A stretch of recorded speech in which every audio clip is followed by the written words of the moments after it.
This is an unboxing of a Samsung Galaxy A16. It was free with planned purchase, so I figured it was worth a try.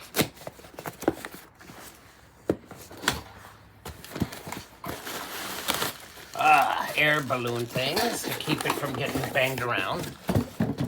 And it's from Straight Talk. I'm going to be testing the Straight Talk device real good to see how it compares to an iPhone. Anyway.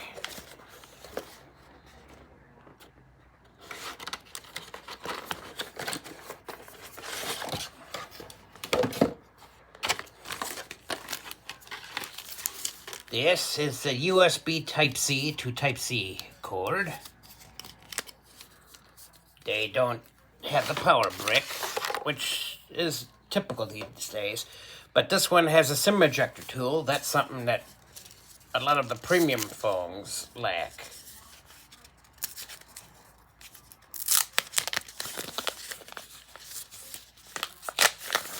There.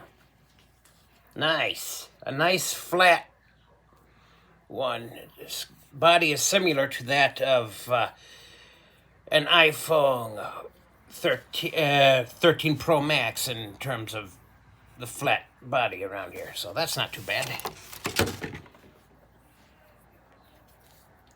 Okay, yep, this is the unboxing, so have a good day.